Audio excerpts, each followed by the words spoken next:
Los Vandenbroek. Thomas Mann.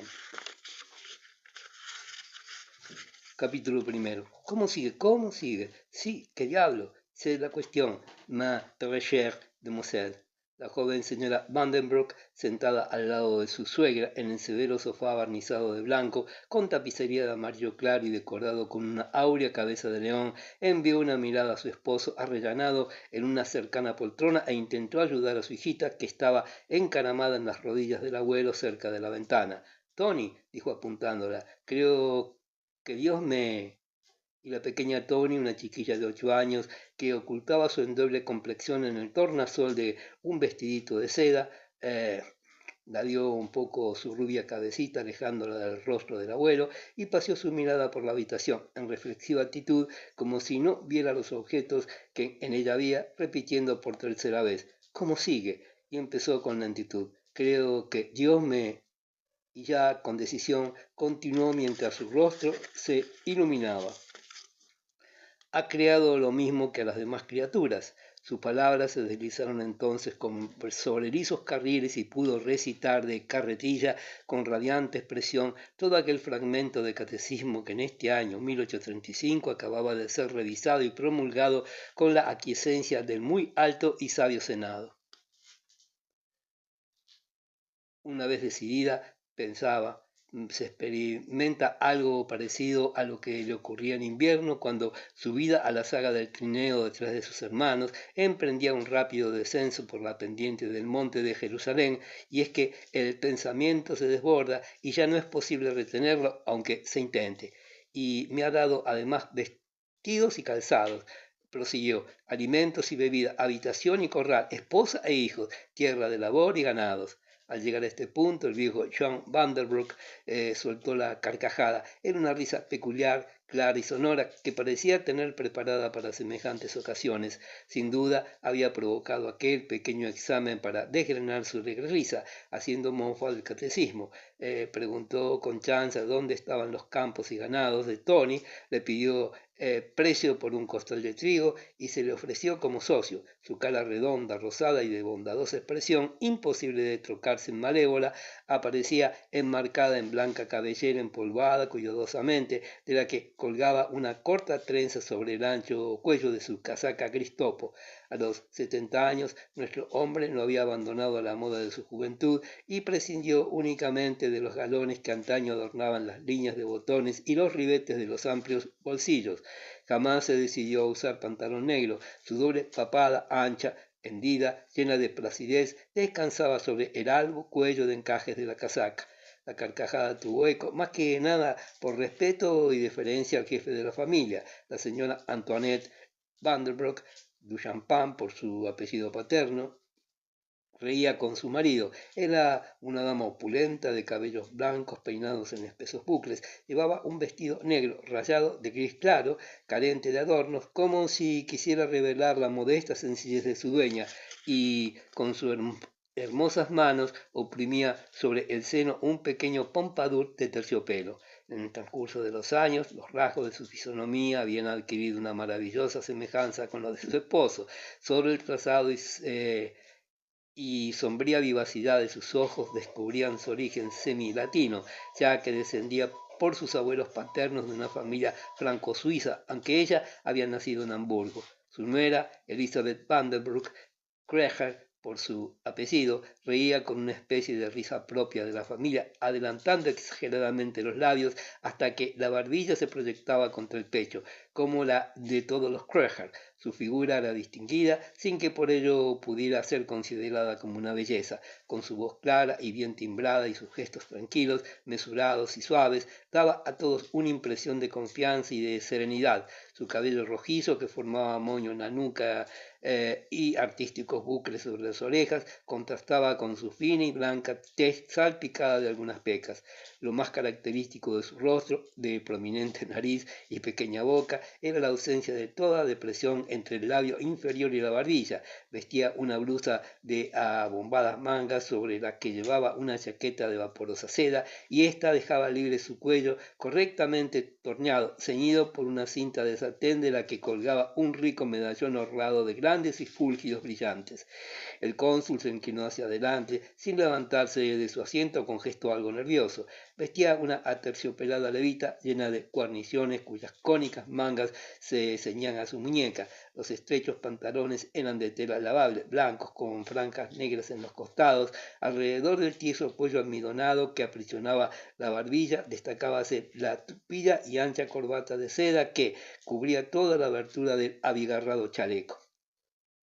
Tenía los mismos ojos hundidos, azules y tiernos de su padre, aunque tal vez con una expresión más soñadora, pero los rasgos de su fisonomía resultaban más duros y severos. Tenía la nariz aquileña y sus mejillas, semicubiertas de mechones rubios, eran mucho más enjutas que las de su progenitor. La señora Vanderbroek se volvió hacia su nuera y,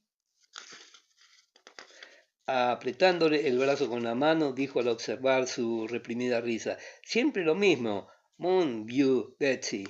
La interpelada inició un pequeño ademán amenazador con su fina mano, haciendo tintiñar ligeramente el brazalete de oro, y después, cediendo a un ademán habitual, recorrió el peinado con la mano, como si quisiera ordenar la rebeldía de algunos cabellos. Sin embargo, el cónsul, con una voz mezcla de chanza y de reproche, observó: «Vamos, padre, siempre ha de burlarse usted de lo más sagrado».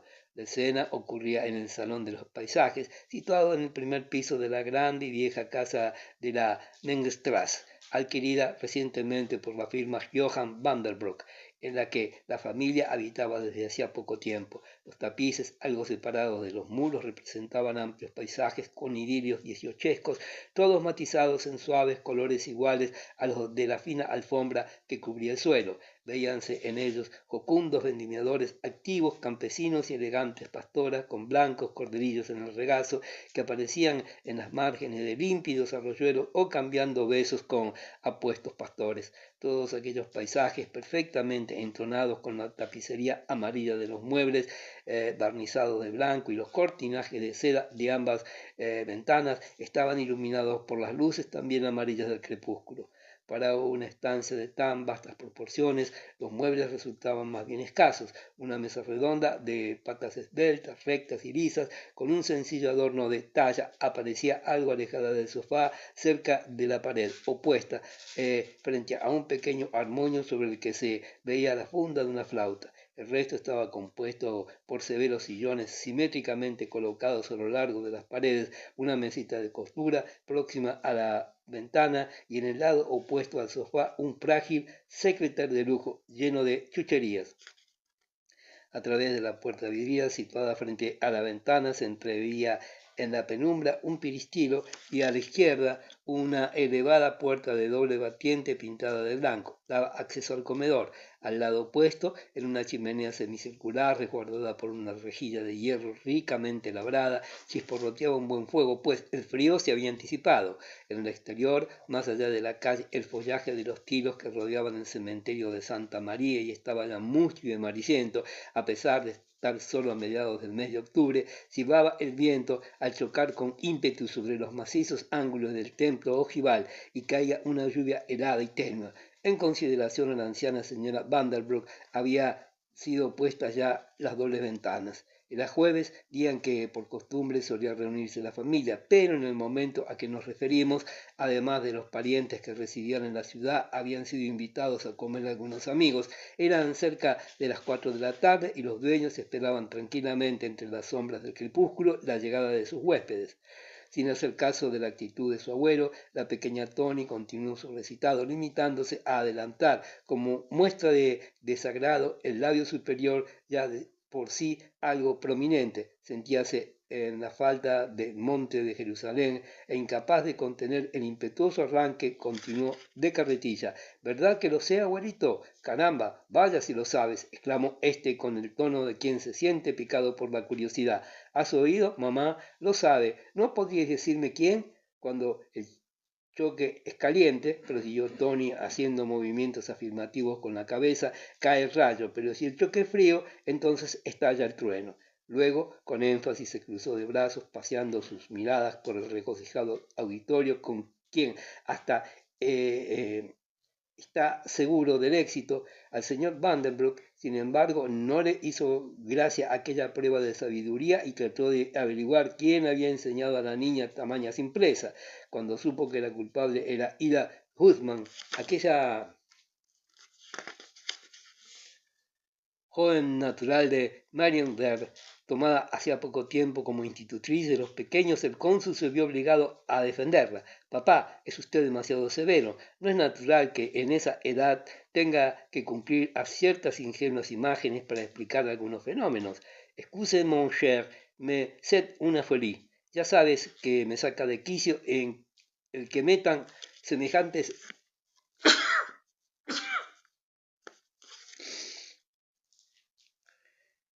embrollos en la cabeza de los niños. Vamos, que el trueno estalla. No me habléis más de esa prusiana.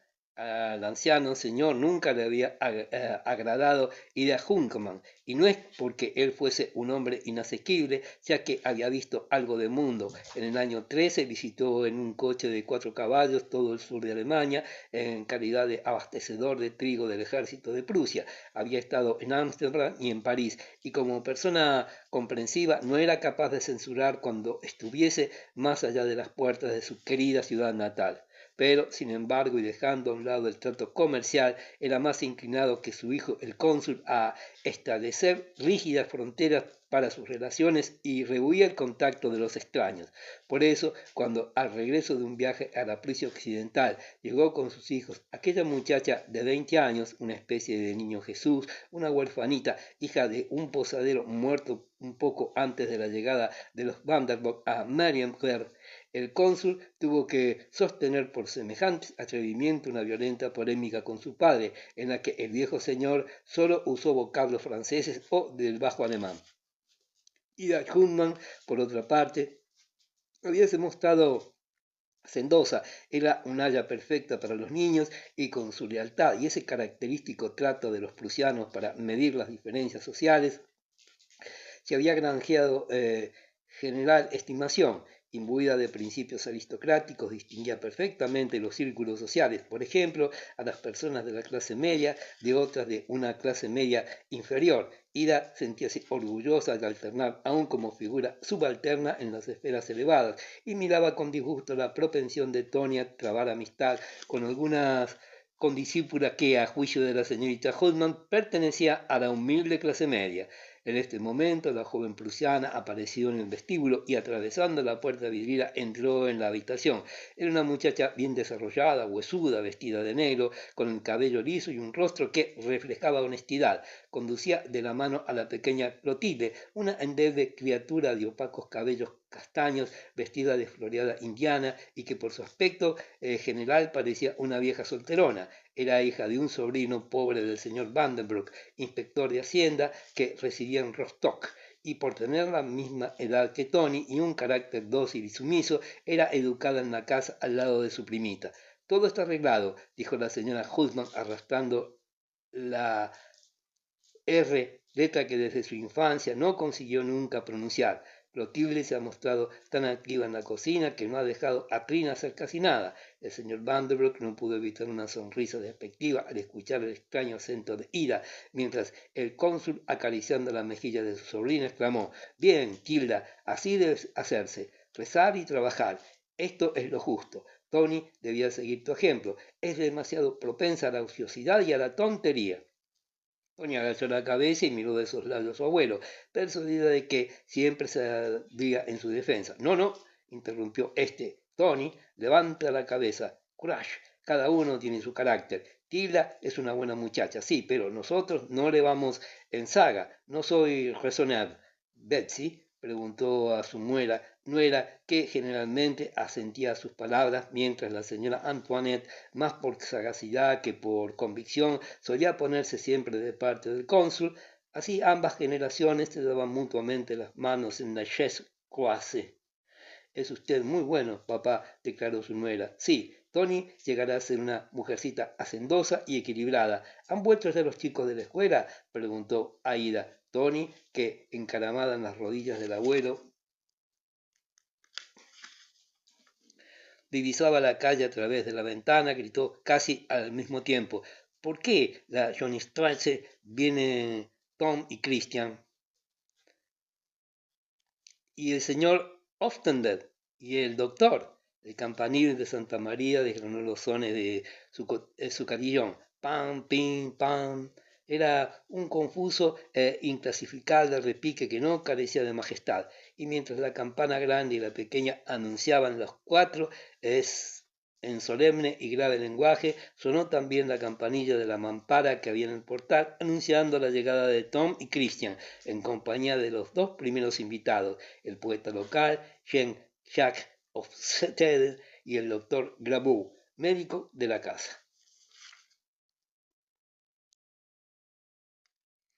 Capítulo 2. El señor Jean-Jacques Hofstede, que sin duda traía en algún bolsillo un par de rimas dedicadas a la festividad del día, no era mucho más joven que el anciano Joan Vanderbroek, y salvo el color verde de su levita, se vestía de una manera casi idéntica a la de su amigo. Era más delgado y ágil, poseía unos ojos pequeños y vivarachos de color verdoso y una nariz larga y puntiaguda.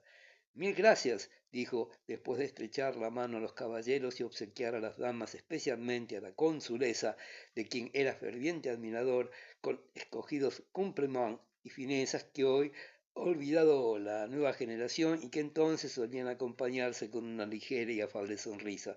Mil gracias por su amable invitación, queridos señores. El doctor y yo hemos encontrado a este par de pimpollos en la Canning-Strasse cuando salían del colegio, añadió indicando a Tony y Christian, que estaban a su lado, vistiendo sus blusas azules ceñidas en un cinturón de cuero. Buenos muchachos, señora, ¿no es cierto? Thomas posee una sólida y sensata cabeza, y no hay duda de que será comerciante. Christian, sin embargo, me parece un poco traviesa. ¿Eh? Un poco. Incorrect. Oh, no disimulo mi engouement. Me huelo que este va a estudiar, tiene ingenio y disposición. El señor Mandelbrot sacó su petaca de oro, y si no saliera poeta, Oftende, la señorita Hulman corrió los visillos de la ventana y enseguida la estancia quedó solamente iluminada por la luz oscilante, discreta y agradable de las bujías que brillaban en la araña de cristal y en los candelabros colocados sobre el secretaire. Vamos, Christian, dijo la consulesa, en cuyos cabellos ponían las trémulas luces de un reflejo de oro. ¿Qué has estudiado esta tarde? Por esta pregunta se supo que Christian había hecho prácticas de caligrafía, cálculo y canto. Era un chicuelo de 7 años que presentaba ya un cómico parecido con su padre, los mismos ojos hundidos, pequeños, redondos, idéntica nariz curva y prominente, y bajo los pómulos ciertos rasgos que anunciaban próximos y profundos cambios en la gracia infantil de su semblante. El chico comenzó a hablar mientras paseaba con vivacidad su mirada de uno a otro de los presentes. Lo que nos hemos reído, si hubierais oído lo que el señor Stangel dijo al Sigmund Kottermann, y echándose hacia adelante movió la cabeza y le remedó con afectado énfasis. Por fuera, mi buen muchacho, por fuera eres válido y fino, pero lo que es por dentro, muchacho, eres negro. La omisión de la R y el cómico rostro que puso, evocando la indignación producida por la palidez y finuras exteriores del pobre Siegmund, provocaron una carcajada general. Diablos con el niño, dijo el viejo Vanderbroek, con su burlona risa habitual. Al señor Oftenden le entusiasmaban aquellas gracias. Germán, exclamó, insuperable. Hay que conocer a Marcel Stengel. Qué exactitud en la alimentación. Magistral. Tomás, que carecía de semejante habilidad, permanecía inmóvil al lado de su hermano menor, riéndose a mandíbula batiente como un bendito. Tenía unos dientes feos, pequeños y pajizos, pero su nariz estaba bien modelada y en los ojos y la forma del rostro se parecía notablemente a su abuelo. Los recién llegados fueron acomodándose en las sillas y en el sofá. Luego hablaron con los chicos e hicieron unos comentarios sobre el frío prematuro y sobre la casa. El señor Ofsted se quedó más tarde extasiado ante un magnífico tintero de porcelana de Sèvres colocado sobre el secretaire y que representaba un perro de caza con la piel manchada de negro. El doctor Grabou de edad aproximada a la del cónsul, con sus cortas patillas, entre las cuales aparecía un rostro risueño, apacible y bonachón, contemplaba los pasteles, los panes de Corinto y la curiosa colección de saleros, todos rebosantes que había sobre la mesa. Tratábase del pan y la sal, ofrenda tradicional que los parientes y amigos habían hecho a la familia con motivo de su cambio de residencia, y para que se viera que tales obsequios procedían de gente de alcurnia, el pan venía en exquisitos y trabajados bollos y la sal en saleros de oro macizo. Pronto me darán que hacer, observó el doctor al fijarse en los chiquillos, amenazándoles graciosamente con el dedo. Se refería a las posibles consecuencias de las confituras. Acto seguido, levantó un admirable recipiente para sal, pimienta y mostaza y lo examinó detenidamente, inclinando hacia él la cabeza. Es de Liebrecht Krecher, le dijo el señor Bodenbrock con satisfecha sonrisa. Mi querido y refinado pariente siempre es espléndido. No era tan rico el que yo le regalé cuando inauguró su villa de la Burgstor. Toda su vida ha sido igual, ¿no? pródigo, un cavalier a la moda. La campana de la puerta había sonado, entre tanto, repetidas veces, e hizo su aparición el pastor Gunderlich, un viejecito encorvado que vestía larga levita negra, llevaba empolvado el cabello y tenía un blanco rostro tranquilo y alegre en el que brillaban unos socarrones ojos gris. Llevaba muchos años de viudez y se parecía a los solterones empedernidos de los antiguos tiempos. Con él vino el agente de cambio Gratgen, un hombre de elevada estatura que tenía la costumbre de poner la mano ante el ojo, formando un canuto, a guisa de catalejo, para contemplar los cuadros, pues era, por cierto, un notable perito en cosas de arte. También llegaron el senador Langal y su esposa, antiguos amigos de la casa, y el almacenista de vinos, Koppen, que con su ancha faz de un rojo subido fue a sentarse destacando el busto entre las voluminosas mangas al lado de la, para él, también estimadísima señora. Habían dado ya las 4:30 cuando al fin fueron anunciados el cónsul Krecher y su hijo Jacob, y Gurgen, que tenían la misma edad que Tom y Christian, respectivamente. Casi simultáneamente aparecieron los padres de la consulesa Krecher y el viejo almacenista de maderas Overdyk, con su esposa, una rara pareja saturada de ternura que se prodigaba incluso en público todas las lindezas de un repertorio de novios. La gente distinguida se hace esperar, dijo el cónsul Vanderbroek, besando la mano a su suegra. Prosperidades, felicidades, exclamó Johann Vanderbroek, abarcando con amplio ademán a toda la familia Krecher y estrechando la mano del viejo. Liebrecht Krecher, el caballero a la moda, decorativa y elegante figura, conservaba aún el cabello ligeramente empolvado, pero iba vestido a la moda del día, luciendo un chaleco de terciopelo con 2 hileras de botones de fina pedrería Justus. Su hijo, que usaba cortas patillas y un retorcido y levantado bigote, tenía en su porte y en su figura gran parecido con su padre, como así también en sus ademanes amplios y distinguidos. No tomaron asiento enseguida, sino que permanecieron de pie en espera de pasar al comedor, mientras mantenían amena y viva conversación. Por fin, Johann Vanderbroek ofreció el brazo a la señora Koppen al tiempo que decía en tono persuasivo: «Creo que tenemos apetito, madame et monsieur». La señorita Jungham y la doncella habían abierto las hojas de la puerta que daba acceso al comedor, y la alegre concurrencia penetró en él con placentero desenfado. En casa de los Vanderbroek era de esperar una buena comida. Capítulo tercero. Al iniciarse el desfile hacia el comedor, el joven señor de la casa se tocó en el lado izquierdo del pecho, donde crujía un papel, y de pronto, rápidamente, huyó de su rostro la acogedora sonrisa para trocarse en una expresión de violencia e inquietud, a la vez que en sus sienes aparecían unas protuberancias indicadoras de la contracción de las mandíbulas. Por cubrir las apariencias, avanzó unos pasos hacia el comedor, pero enseguida se detuvo buscando con la mirada a su madre, que en último lugar se disponía a cruzar la puerta en compañía del pastor Gunderlich. «Perdón, querido pastor, mamá, 2 palabras». Y mientras el clérigo deferente accedía gustoso, el cónsul condujo a la anciana señora al otro extremo de la habitación, cerca de la ventana. Para abreviar, mamá, ha llegado una carta de Gotolf, dijo secamente y en voz baja, mirando con fijeza los negros ojos inquisitivos de la anciana, al tiempo que sacaba del bolsillo un sobre sellado. Es su letra. Ya es la tercera, y papá solo contestó la primera. ¿Qué debo hacer? Ha llegado a las 2 y debía habérsela entregado hace rato, pero ¿cómo iba a estropear hoy su buen humor? ¿Qué opina usted? ¿Aún puedo dársela? No, has hecho muy bien, Johann. Espera, repuso la señora Vanderbroek, sujetando según acostumbraba el brazo de su hijo en un ademán vehemente. ¿Qué dirá? Murmuró preocupada. No sé, el muchacho está obstinado en cobrar esa suma como indemnización por la parte que le corresponde de la casa. No, no, todavía no se la dé, Johann. Quizás esta noche, antes de retirarse a descansar. ¿Qué haremos? Dijo el cónsul sacudiendo la cabeza. Muchas veces he pensado indicarle a papá que ceda. No quiero que parezca que yo, el hermanastro, reino e intrigo aquí contra Gotol.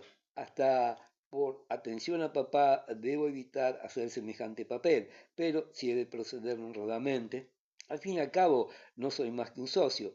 Betsy y yo pagamos de momento un alquiler normal por el segundo piso de la casa. Y en cuanto a mi hermana de Frankfurt, la cosa está arreglada. Su marido, en vida de papá, ha recibido ya una indemnización equivalente al valor de la cuarta parte del coste de la casa.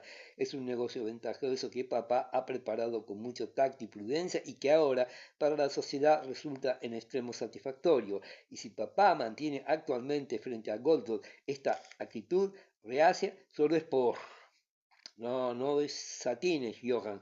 Tu proceder en este caso es de una corrección absoluta, pero Gotthold piensa que yo, su madrastra, velo únicamente por mis hijos y trato de robarle el cariño de su padre. Esto es lo más triste. Pero si él tiene la culpa, dijo el cónsul, levantando la voz en un arranque involuntario. Luego, moderándose, dirigió una mirada al comedor. Él tiene la culpa de esta desagradable situación. Comprende usted misma, no podía ser más razonable. ¿Por qué se casó con esa señorita Stugin y su tienda? Y el cónsul acompañó esta palabra con una enfadada risa. Es una manía el prejuicio de papá contra la tienda, pero Gotthold debió respetarla. Ah, Jane, cuánto mejor sería que tu padre cediese. Pero, ¿se lo puedo ya aconsejar? Murmuró el cónsul pasándose la mano por la frente en ademán de inquietud. Yo, por el interés personal que tengo en el asunto, debería decir, papá, paga, pero es que además soy un socio, tengo que mirar por los intereses de la firma y papá puede considerar que no está obligado a retirar del capital esa cantidad, solo por dar satisfacción a un hijo irrespetuoso y rebelde. Además, se trata de 11.000 escudos, una friolera. No, yo no puedo aconsejarle, pero tampoco disuadirle. No quiero ni hablar de ello, pero la escena con papá se me hace muy violenta. Después a la noche, Johann, ahora vamos, nos esperan. El cónsul volvió a meterse el pliego en el bolsillo y ofreciendo el brazo a su madre entró con ella en el iluminado comedor donde los comensales iban colocando cada uno en su sitio alrededor de la mesa. Sobre el fondo azul celeste de las tapicerías se destacaban casi en relieve entre esbeltas columnas diversas imágenes de dioses mitológicos. Los pesados cortinajes rojos de las ventanas estaban corridos. En cada ángulo de la sala habían altos candelabros dorados, 8 bujías sobre la mesa de la pared, además de las que sostenían oro de plata, pues sobre la mesa de la pared opuesta al pesado aparador, colocado frente al salón de los paisajes, pendía un gran cuadro de vaporosa entonación representando un golfo italiano que con aquella iluminación producía fantástico efecto. Adosados a las paredes había unos sólidos sofás de recto respaldo tapizados de damasco rojo. Todo vestigio de preocupación o de inquietud había sido borrado del rostro de la señora Vandenbroek cuando se instaló en su puesto al lado de la ventana entre el viejo Kreger que presidía y el pastor Gunderlich.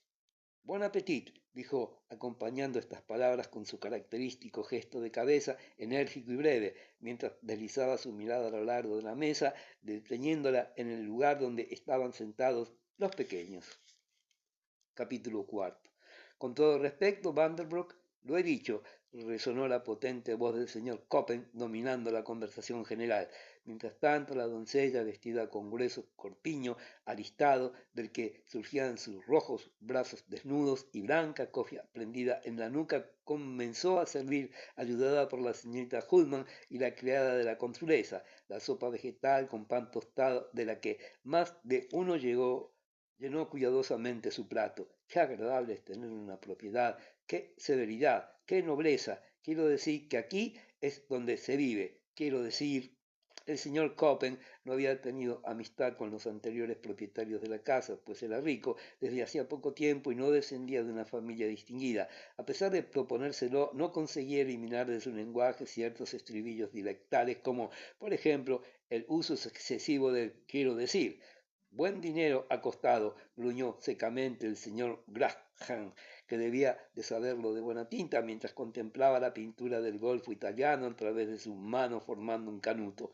Los comensales se habían distribuido arbitrariamente, atendiendo más a la amistad que al parentesco. Sin embargo, los viejos y amartelados Overdick lo habían hecho juntos, o mejor diríamos casi uno encima del otro, y cambiaban entre sí pequeños movimientos de cabeza. El anciano Kreger se hallaba entre la esposa del senador Langell y la señora Antoine, prodigándole su característico donaires y expresivo gesto. ¿Cuándo fue construida la casa?, preguntó el señor Hofstede, dirigiéndose al viejo Vanderbroek, que en tono jovial e irónico entretenía a la señora Coppen. El año, espere, creo no equivocarme si digo que fue hacia 1680. De todos modos, mi hijo le informará mejor en la cuestión de fechas. 82, confirmó inclinando la cabeza el cónsul, que estaba sentado en un extremo de la mesa y sin pareja femenina, pues tenía a su lado al senador Langal. Se terminó durante el invierno de 1682 y perteneció en su origen a Reichenbach y compañía, cuyos intereses crecieron con pasmosa prosperidad. Lástima que en estos últimos 20 años hayan decaído tanto.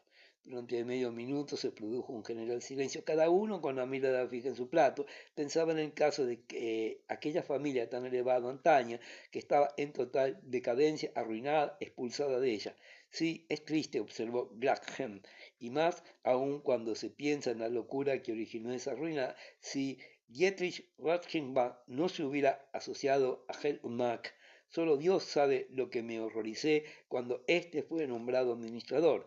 Sé de buena tinta, señores, lo atrevidamente que especulaba a espaldas de Rattenkamp, con las letras y los pagarés librados a nombre de la razón social, hasta que se descubrió todo. Los bancos sospecharon, fue imposible cubrirse, no se imaginaban, y el almacén, ¿quién lo llevaba? Gelmack, tal vez. Más estragos hizo que los ratones, y eso año tras año, pero Rattenkamp no se preocupaba por nada, estaba como insensible, observó el cónsul. Su rostro había adquirido una expresión sombría y taciturna, con el cuerpo algo inclinado hacia adelante, movía la cuchara en la sopa y de vez en cuando lanzaba la furtiva mirada de sus ojillos redondos y hundidos hacia el extremo de la mesa. Después prosiguió. Se dio a una especie de presión que me parece comprensible, que es lo que le obligó a asociarse con Helmach, que tenía un capital irrisorio y una muy discutida reputación. A mi juicio debe sentir la necesidad de descargar en alguien una parte de su tremenda responsabilidad, pues presentía que se iba inevitablemente a pique. La casa había terminado su misión, la vieja familia había pasé. Seguramente William Helmach no hizo más que dar un último empujón a la ruina total. Así, su opinión, señor cónsul, intervino el pastor con cauta sonrisa mientras servía primero a su pareja y luego a sí mismo sendos vasos de vino tinto, es que, aun sin la intervención de Helmach y su descabellado modo de proceder, las cosas hubieran tenido el desenlace que tuvieron. Tanto como eso no, replicó pensativo el cónsul, sin dirigirse a determinada persona. Lo que creo es que Dietrich Rattenkamp tenía que unirse necesaria y fatalmente con Helmach a fin de que pudiera cumplirse el destino. Obró bajo la presión de una inexorable fatalidad. Estoy persuadido de que conocía perfectamente todos los enredos de su socio y de que no ignoraba la situación de la casa, pero el hombre se encontraba paralizado. Merced, John, irrumpió el viejo Vanderbroek, soltando la cuchara. Esa es una de tus ideas. El cónsul, con distraída sonrisa, levantó la copa como respondiendo a su padre. Leverett Crachan intervino. Bueno, hablemos, si les parece, de lo actual, que es más alegre. Y cogiendo por el cuello con suave y elegante de mano una botella de vino blanco en cuyo tapón se veía un pequeño ciervo de plata, la separó de las otras y examinó atentamente la etiqueta. F. Coppen, con gesto aprobatorio, se dirigió al cosechero. Vamos, ¿qué sería de nosotros sin usted? Se cambiaron los platos fileteados de oro y durante esa operación la señora Antoinette observó con severidad los movimientos de las criadas y de la señorita Jungmann, dando sus instrucciones por la bocina del primitivo teléfono que ponía en comunicación el comedor con la cocina. Sirvieron el pescado y el pastor Wunderlich, mientras llenaba concienzudamente su plato, exclamó, pero la feliz actualidad a que se refiere no ha llegado así como así. La joven generación que hoy se regocija al lado de nuestros viejos, no piensa en que las cosas podrían ser muy distintas. Por mi parte les diré que muchas veces he intervenido en el destino de los Vanderbroek. Siempre que veo estos cubiertos, dijo dirigiéndose a la señora Antoinette, a la vez que tomaba de la mesa una de las pesadas cucharas de plata, no puedo por menos de pensar si son, acaso, aquellas piezas que en el año 1806 nuestro amigo el filósofo sargento de su majestad el emperador Napoleón apretaba en su mano. Y recuerdo, señora, nuestro encuentro en el Utrecht.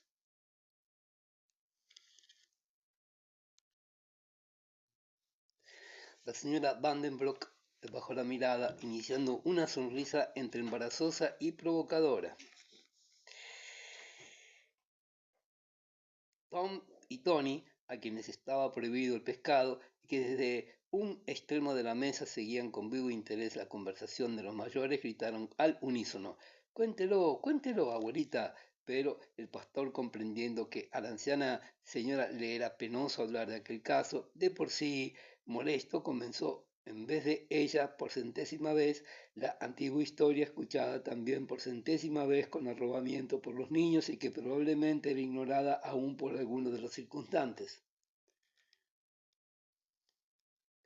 Bueno, figuraos pues un mediodía de noviembre, frío y lluvioso, Dios debía apiadarse de mí cuando yo, al volver de una de las obligaciones de mi ministerio, iba por la Uftraise pensando en los malos tiempos. El general Blücher brillaba por su ausencia y los franceses ocupaban la ciudad, pero no se advertía gran cosa la agitación reinante. Las calles estaban tranquilas y las gentes metidas en casa tomaban sus precauciones. Pral, el carnicero que, con las manos en los bolsillos del pantalón, había tenido el atrevimiento de exclamar en tono amenazador, esto es demasiado, demasiado duro. Había recibido, ¡zas!, un mandoble sin saber cómo. Entonces me dije, bueno, si me acerco a casa de los Vanderbroek, no les vendrán mal unas palabras de aliento. Él tiene erisipela y la señora, con la preocupación de los alojados, estará bastante ocupada. Y he aquí que en aquel momento ¿a quién diréis que vi llegar? Pues a la muy honorable señora Vanderbroek. Pero ¿en qué estado? Jadeante, sin sombrero, bajo la lluvia, con un chal echado precipitadamente sobre las espaldas, corriendo más que andando, y con el cabello en completo desorden. En verdad, señora, aquello no merecía el nombre de peinado. ¡Qué agradable sorpresa! Exclamé, y al ver que no reparaba en mí, me tomé la libertad de sujetarla por el brazo, puesto que presentía algún grave contratiempo. ¿A dónde van tan deprisa, mi querida señora? Entonces se dio cuenta, me miró y desprendiéndose de mí murmuró, ah, es usted, adiós, todo ha terminado, voy a arrojarme al tribe. Cuidado, dije mientras palidecía, no es el lugar más adecuado para usted, amiga mía. ¿Pero qué ha ocurrido? Y la retuve con todo el vigor que me permitía el respeto. ¿Qué ha ocurrido? Me pregunta, dijo ella, temblando, que están robando mis objetos de plata. Gunderlich, eso es lo que ocurre. Y Johann en la cama con erisipela sin poder auxiliarme, aunque en verdad no podría hacer nada. Me roban los cubiertos, mis cubiertos de plata. Eso es lo que pasa, Gunderlich. Voy a tirarme al tref. La retuve entonces a nuestra amiga diciéndole lo corriente en estos casos. Valor, todo se arreglará. Hablaremos con esa gente, pero tranquilícese, se lo ruego. Vamos, La acompañé a su casa y arriba en el comedor encontramos a los militares, lo mismo que los había dejado a la señora. Era unos 20 hombres y estaban muy ocupados con el arcón que guardaba la plata. ¿Con quién de ustedes puedo hablar que represente a todos? Pregunté cortésmente. Soltaron una carcajada y no sé quién respondió. Con todos, papá nuestro. Pero uno de ellos se adelantó presentándose. Era un mocetón alto como un árbol, con recio bigote negro y manazas coloradas que armonizaban con los galones y guarniciones de su uniforme. Soy Lenoir, dijo, saludando con la mano izquierda, pues en la diestra tenía 5 o 6 cucharas de plata. El sargento Lenoir. ¿Qué dice usted, señor oficial? Dije, apuntando maliciosamente a su pundonor. ¿Cree usted que esta conducta está de acuerdo con su brillante cargo? La ciudad no ha resistido al emperador. ¿Qué quiere yo que le haga? Es la guerra. La gente necesita esta vajilla. Debería usted andar con más cuidado, interrumpí, pues se me acababa de ocurrir una idea. Esta señora, ¿qué cosas dice uno en semejantes aprietos? La señora de esta casa no es alemana, es compatriota suya. ¿Francesa? Francesa, replicó él. ¿Y qué creen ustedes que agregó el sargento? Pues será una emigrada, y en este caso es enemiga de la filosofía. Me quedé atónito, aunque procurando contener la risa. Por lo que veo, parece usted un hombre culto, dije, y de acuerdo con ello, me parece indigno que se ocupe usted de estas cosas. Permaneció un momento silencioso, luego se ruborizó y tirando las cucharas dentro del arcón me gritó, ¿y quién le ha dicho a usted que al verme en las manos estos objetos lo hago con otro fin que el de examinarlos? Pues sí, que es buena cosa. Si cualquiera de mis hombres tuviera la tentación de guardarse alguno como recuerdo, en fin, terminaron por llevarse bastantes sin que pudieran evitarlo, justicia humana o divina. Cierto es que aquellos soldados no reconocían más Dios que el terrible hombrecillo. Capítulo quinto. ¿Le vio usted alguna vez, señor pastor? No, los platos fueron de nuevo cambiados. Apareció un colorado jamón de gran tamaño ahumado y cocido, acompañado por la picante salsa charlotte y una cantidad tal de legumbres que las contenidas en una sola fuente hubieran bastado para saciar a todos los comensales. Leverage Kroger fue el encargado de trincharlo, remangóse hasta el codo en forma conveniente y luego, con los largos índices apoyados en el trinchante y el tenedor, fue cortando cuidadosamente las diversas porciones. Después sirvieron la obra maestra de la consulesa, Buddenbrook, el plato ruso, picante y espirituosa combinación de frutas en conserva. El pastor Gunderlich deploraba no haber tenido nueva ocasión de ver a Bonaparte. En cambio, el viejo Vanderbroek y Jean-Jacques Ofsted le habían contemplado cara a cara, el primero en París, poco antes de iniciarse la campaña de Rusia, en una revista celebrada en el patio de las Tullerías, y el segundo en Danzig. Dios mío, no tenía nada de simpático, dijo Ofsted, frunciendo las cejas mientras se introducía en la boca unos trozos de jamón, col de Bruselas y patata que había pinchado con el tenedor. Con todo, debió ser muy aficionado a las bromas.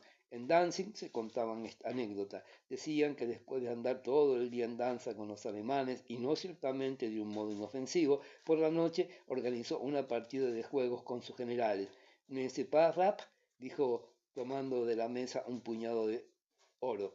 «Les Allemands aiment beaucoup ce petit». Napoleón. Oui, sir.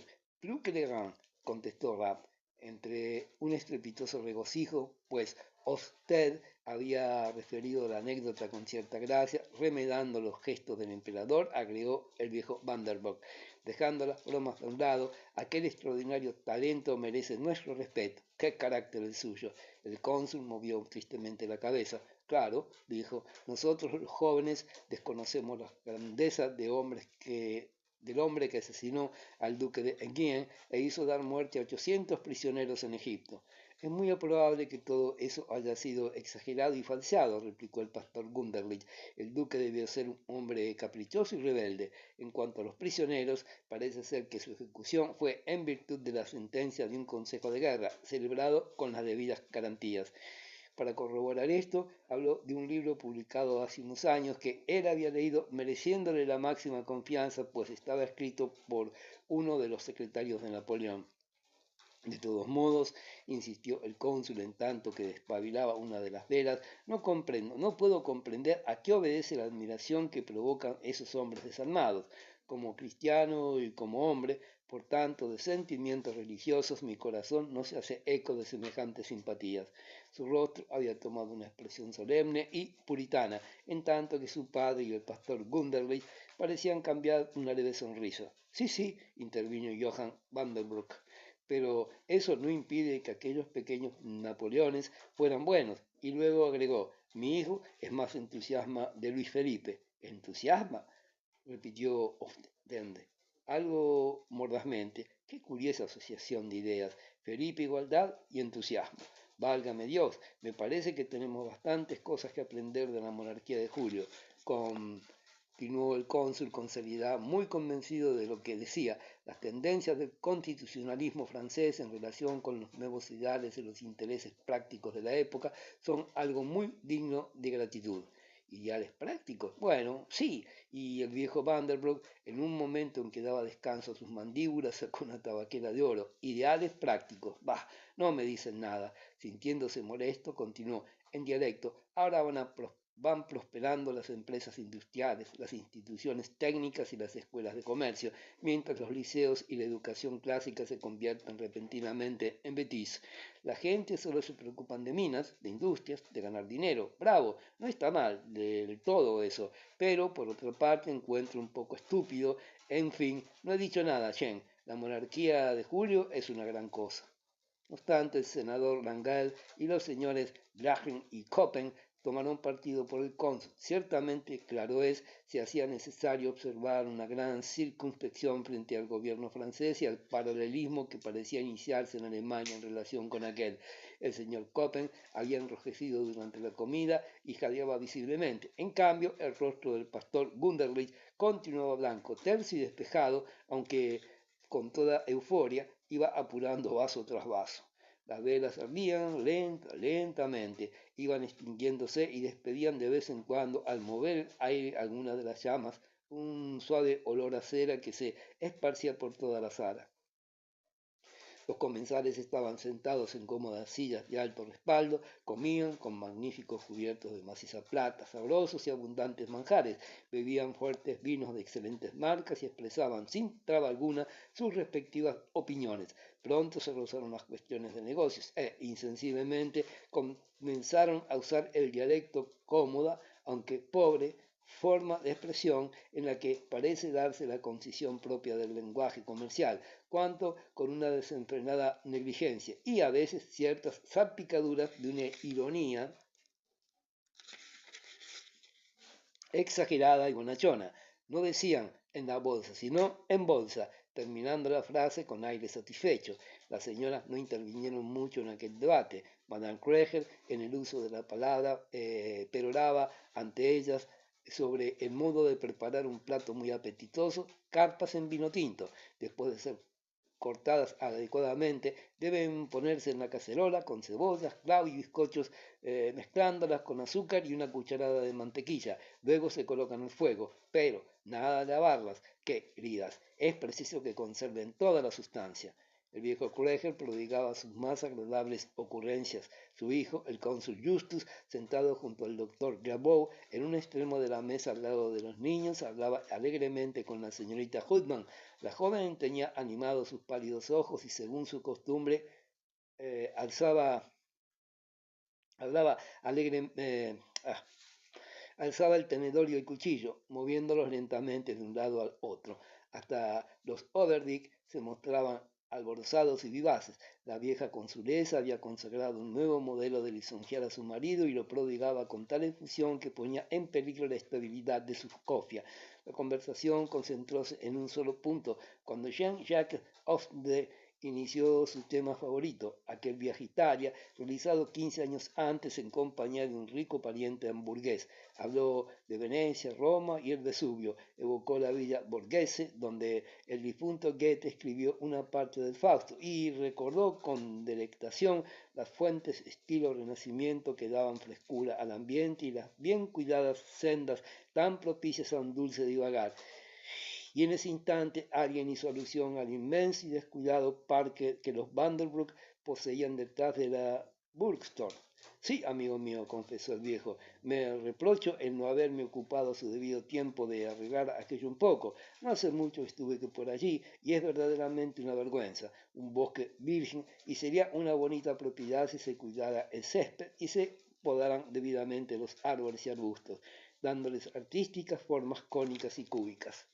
El cónsul protestó con vehemencia. Por Dios, papá, disfruto mucho en verano paseando entre aquellas malezas y para mí perderían su encanto si tan bella y libre naturaleza se viera lastimosamente arreglada con simetría. Pero cuando la libre naturaleza me pertenece, creo que tengo perfecto derecho a disponer de ella a mi antojo. Ah, padre, cuando me encuentro reposando entre las altas hierbas y rodeado de espesos matorrales, siento que es la naturaleza quien me posee a mí y que no tengo sobre ella el menor derecho. No me saques de mis casillas, muchacho, dijo súbitamente el viejo Vanderbroek. Y tú, Tilda, come sin miedo, no te hará daño. Era sorprendente, en efecto, la disposición que la alta y débil chiquilla con cara de vieja mostraba para comer. Al preguntarle si quería más sopa, había contestado, sí, sí, haga el favor. Asimismo repitió por 2 veces el pescado y el jamón con sus respectivas raciones de legumbres y ahora, inclinándose sobre el plato, devoraba todo con calma, pero a grandes bocados. A las palabras del señor de la casa, la niña replicó, Jesús, tío, pero sin violentarse por las burlas, siguió comiendo con aquel instintivo apetito de reserva que sienten los parientes pobres en la mesa de los ricos, y riendo indiferente acabó de llenar su plato de buenos manjares, sin perder su paciencia y mansedumbre, siempre hambrienta y siempre delgaducho. Capítulo sexto. Al fin apareció en 2 grandes fuentes de cristal el Plattenbaugding, compuesto por sucesivas capas de almendra, frambuesa, bizcocho y crema de huevo. A uno de los extremos de la mesa se alborotó el gallinero. La chiquillería se extasiaba ante su postre predilecto. Tomás, hijo, haz el favor.